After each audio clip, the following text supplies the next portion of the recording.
தாத்தா, என்ன தாத்தா நீங்கள்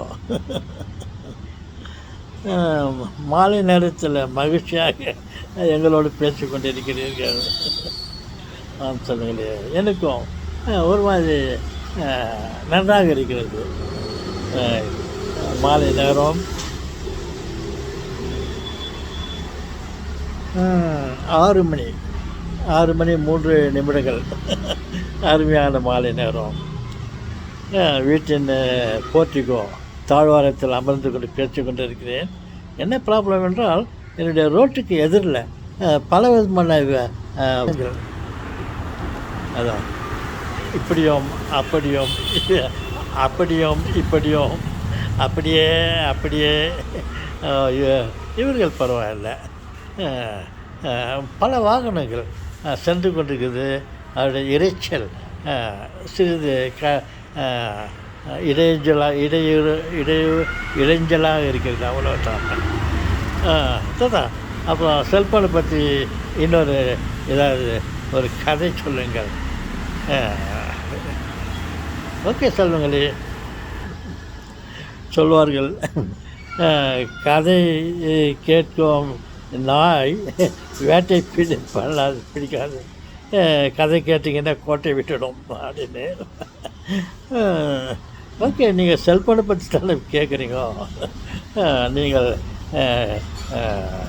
நாய் என்றதை விட கடவுளாக வைத்துக்கொள்ளுங்கள்.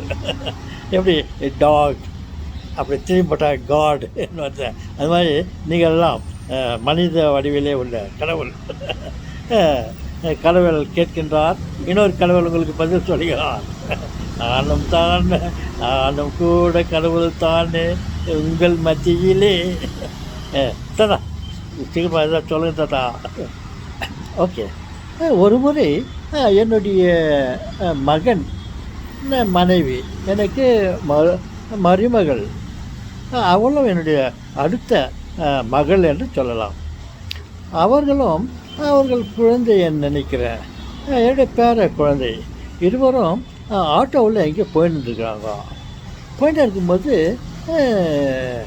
ஒரு ஆட்டோவிலேருந்து இன்னொரு ஆட்டோவுக்கு மாறிவிட்டு அவர்கள் இன்னொரு ஆட்டோவிலேருந்து வேலையை முடித்துக்கொண்டு வீட்டுக்கு வந்து விட்டார்கள். வீட்டில் வந்துட்டு இந்த செல்ஃபோனை பயன்படுத்தலாம், அவங்களுக்கு ஏதோ இதில் பே பண்ணலாம், அது கூகுள் பே. இந்த எதுக்காக அந்த செல்ஃபோனை பார்த்தா செல்ஃபோனை காணோம். செல்ஃபோனை காணோம், எங்கே போச்சு செல்ஃபோனுட்டு உடனே எதிரில் இருந்த ஆட்டோ போகல. அதுக்குள்ள கூகுள் பே பண்ணுறதுக்காக ஃபோன் பார்த்தா ஃபோனை காணோம். அப்புறம் ஃபோன் உள்ளே என்ன விட்டுருக்கிறான், ஃபோனை பார்த்தா அவர்கிட்ட ஃபோன் இல்லை. சரி பார்த்தா உள்ளே ஃபோன் இல்லைங்களே, நீங்கள் எங்கள் வீட்டில் விட்டு வந்துருப்பீங்கோ அப்படின்னு சொல்லிக்கார் அவர். இல்லைங்க, நாங்கள் உங்களுக்கு முன்ன வரும்போது இன்னொரு ஆட்டோவில் போயிட்டு அங்கேருந்து உங்கள்கிட்ட வந்தோம் அப்படின்னு. அப்புறம் அந்த ஆட்டோவில் எங்கேயோ போயிட்டு மிகவும் விலை உயர்ந்த செல்ஃபோன், ஐஃபோனு என்ன சொல்லுவாங்கன்னு நினைக்கிறேன், அதில் எங்கேயோ போயிட்டு இருந்தோம். அப்புறம் சரி, வீட்டில் இருந்து காசு, அந்த ஆட்டோவுக்கு காசு கொடுத்துட்டு அவரை அனுப்பிட்டாங்க. அப்புறம் என் மகள் எங்களிடம் வந்து, இந்த மாதிரி ஃபோனை நாங்கள் எங்கே மிஸ் பண்ணிட்டோம், ஃபோன் தான் இருந்துச்சு அப்படின்னா, என்னுடைய மகன் அவன் மிகவும் ஓரளவு தெளிவாக உள்ளவன். உடனே என்ன பண்ணால், சரி அந்த செல்ஃபோனை நான் எங்கே இருக்கிறது கண்டுபிடிக்கிறேன்னு சொல்லிவிட்டு வீட்டிலேருந்து இவர் கண்டுபிடிக்கிறாராம். நான் எங்களுக்கு வேடிக்கையாக இருந்தது, என்ன பண்ணுறான் பார்க்கலான்னு. அப்புறம் என்னவோ பண்ணிவிட்டு அந்த பொண்ணு எங்கே போயின்னுக்குதுன்ட்டு பார்த்தா அந்த ஆட்டோவில் அந்த ஃபோன் போயின்னுக்குது. அந்த ஆட்டோவில் இருக்கிறவங்க, சரிம்மா, ஓகே, அந்த ஆட்டோவில் போகிறவங்க நிறைய மெஜஸ்டிக்கில் போயிட்டு அங்கேருந்து ஊருக்கு போகிறதுக்காக, வெளியூருக்கு போகிறதுக்காக அந்த ஆட்டோவில் போயிட்டுருக்காங்க. ஆனால் பஸ்ஸில் ஏறி போயிட்டுருக்காங்க. அப்புறம் இந்த செல்ஃபோன் வந்து அதுவும் பஸ்ஸில் ட்ராவல் பண்ணின்னு போயின்னுக்குது. அது வந்து ஐஃபோன் ஏதோ, எனக்கு அது விஷயமாக அதிகமாக தெரியாது. அந்த செல்ஃபோனு அவங்க பாக்கெட்டில் அவங்க பையில் வச்சுன்னு அவங்க செல்ஃபோன் ஒன்று கிடச்சித்தோம் ரொம்ப சந்தோஷமாக இங்கே பெங்களூர்லேருந்து ஒசூருக்கு போயிட்டு அங்கே இறங்குனாங்க. அங்கே இறங்கிட்டு அவங்க பையில் இருக்கிறது எங்களுக்கு தெரிஞ்சுது. இந்த செல்ஃபோன் அவங்க கூட போயிருக்குது. அவங்க அதிலேருந்து இறங்கி இன்னொரு பஸ்ஸை பிடிச்சி திருப்பத்தூர் ஜோலார்பேட்டுக்கு அடுத்த இடத்துல திருப்பத்தூர் எடுக்குது. அந்த இடத்துல அந்த பஸ்ஸில் போயிட்டு திருப்பத்தூரில் போயிட்டு அவங்க இறங்கிக்கிறாங்க. அதை இறங்கின உடனே அங்கே இறங்கிட்டு அந்த செல்ஃபோனை பார்த்து போய் திரும்பி பார்த்துட்டு, சரி நம்ம யாருக்கிட்டையும் நம்ம அகப்பட்டுக்குள்ள கூடாது, இது என்ன பண்ணலாம் சொல்லிட்டு அந்த பஸ் ஸ்டாப் பஸ் ஸ்டாண்ட் பக்கத்துலேயே ஒரு செல்ஃபோன் கடை இருந்தது. பழுது பார்க்குற கடை, ரிப்பேர் பண்ணுற கடை. அவங்கக்கிட்ட போயிட்டு அந்த செல்ஃபோனை கொடுத்துட்டு, இதில் இருக்கிற செல்ஃபோனை இது அது உள்ளே இருக்கிறது என்னப்பா அது பேர்,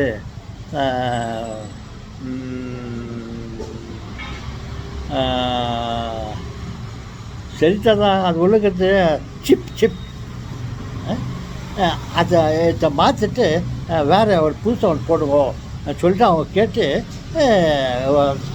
அந்த சிப்பை மாற்றிட்டு இவங்க புது சிப் போட்டு அந்த சிப்பை பாக்கெட்டில்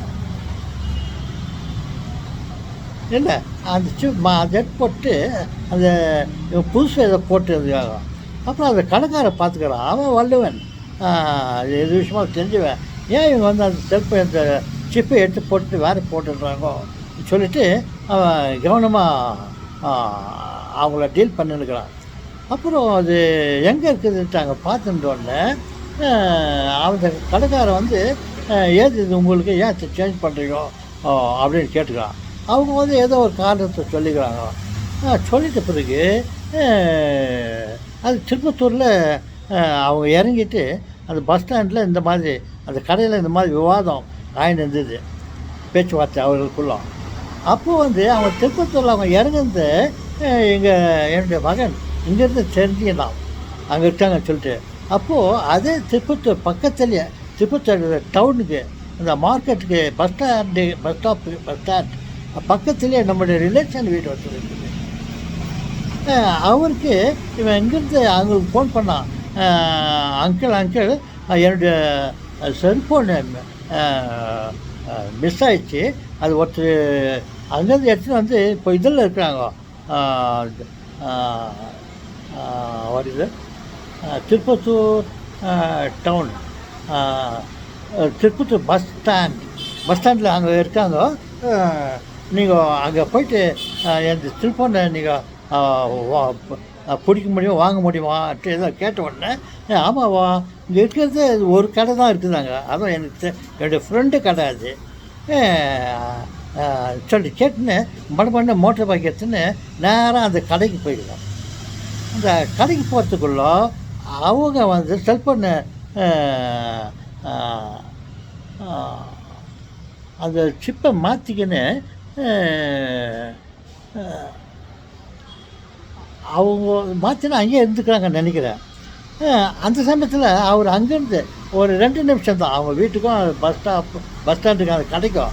இவர் மறுபடியும் மோட்டர் பைக் ஏற்றிட்டு போயிட்டு அவங்க கேட்டுக்காங்க, அந்த கடைக்காரர்கிட்ட கேட்டுக்காங்க, இங்கே இந்த செல்ஃபோனு நம்பரோ அல்லது ஏதோ ஒரு ஐடி சொல்லிவிட்டு இங்கே கடையில் யாரை கொடுத்துருக்குறாங்கோ இதை அப்படின்னு சொல்லிக்கிறாரு. இங்கே யாரும் அந்த மாதிரி செல்ஃபோன் கொடுத்தாங்களா? ஆமாம்மா, அதான் இப்போ தான் அந்த ஒய்ஃப் அண்ட் ஹஸ்பண்ட் ஒரு குழந்தை 3 பேரை வந்து இந்த இதை சேஞ்ச் பண்ணி சொல்லிட்டு அவங்க கேட்டுருந்தாங்க. நானும் ஏன் இதை சேஞ்ச் பண்ணுறீங்கன்னு கேட்டுருந்தேன். அவங்க கூட எங்கே இருக்காங்கோ சொல்லிட்டு அவங்கள கண்டுபிடிச்சிட்டாங்க. அவங்கள கண்டுபிடிச்சிட்டு இந்த மாதிரி இது வந்து எங்களுடைய செல்ஃபோனு நீங்கள் திருடின்னு வந்துட்டுருக்கிறீங்க அப்படின்னா. இல்லை நாங்கள் ஒன்றும் திருடின்னு வரல, அது எங்கள் செல்ஃபோன் தான். அப்போ இவன் வந்து அது விஷயமாக கொஞ்சம் பேசி அப்படி நம்பரோ அல்லது டீட்டெயிலாக சொன்னோடனே அவன் பயந்துட்டுருக்கான். அப்புறம் உடனே நான் போலீஸ்க்கு இன்ஃபார்ம் பண்ணுறேன், நீங்கள் கொடுத்ததுனா கொடுத்துருங்க, இல்லை நான் உங்கள் கிட்ட எப்படி வாங்கன்னு சொல்லிவிட்டு நான் செய்கிற வழி பண்ணுறேன்னு சொல்லிட்டு என் மகன் சொன்னோன்னே அவருக்கும் சில ஆதரவுகளாக கிடைச்சிச்சு. அவருடைய மாமா, அவருடைய மகனுடைய மாமா ரிலேஷன்ஸ். அப்படி சொன்னோடனே சரி சொல்லிட்டு கடைசியில் செட்டு அவன் கொடுத்துடுவான் செல்ஃபோனை. அப்புறம் செல்ஃபோனை அவர் வாங்கி வச்சுக்கின்னு அவருக்கு அது கடைக்காரர் கேட்டார். அவங்க ஃப்ரெண்டு, ரொம்ப வெரி க்ளோஸ் ஃப்ரெண்டு. சார் நீங்கள் நல்ல வேலைக்கு நீங்கள் வந்தீங்க சார், நேரத்துக்கு இல்லை அங்கேருந்து இறங்கி வேறு எங்கேயோ போகிறதுக்கு இருந்தாங்க, நீங்கள் வந்துட்டீங்களே, இது உங்களுதா? ஆமாம், என்னுடைய அண்ணன் மகன் மகள் அண்ணன் மருமகளுடைய ஃபோன் இது. இன்னொன்று ஒரு சின்ன பேச்சுவார்த்தை சந்தோஷமாக அந்த ஃபோன் எங்களுக்கு கிடச்சிச்சு. அவங்க அவரை வாங்கி வச்சுக்கின்னு அங்கேருந்து வர முடியாத காரணத்தினால போஸ்ட்டு அதை எப்படி எங்களுக்கு அனுப்பி வச்சுட்டாங்க. அப்படி எங்களுக்கு அந்த செல்ஃபோன் கிடச்சிது. பார்த்துங்களா? இந்த மாதிரி ஒரு செல்ஃபோன் கதை. தாத்தா, என்ன தாத்தா நீங்கள் இவ்வளோ அழகாக சொன்னீங்க. ஓகே தாத்தா, ஓகே செல்வங்களே. சார்ஜு ஆயிடுச்சுன்னு நினைக்கிறேன். சார்ஜு 5 வந்துச்சு, எனக்கு தெரில ஏன் டிம் ஆச்சு. ஓகே, இத்துடன் நான் முடித்துக்கொள்கிறேன். ஓ, ஐஃபோனுனாக்கா இந்த வசதியெல்லாம் இருக்குதா தாத்தா? சொல்லுங்களே. எனக்கும் இதெல்லாம் புரிஞ்சது தான். இப்பொழுது கூட எனக்கு செல்ஃபோனை பற்றி அதிக விவரங்கள் தெரியாமல் இருக்கிறேன்.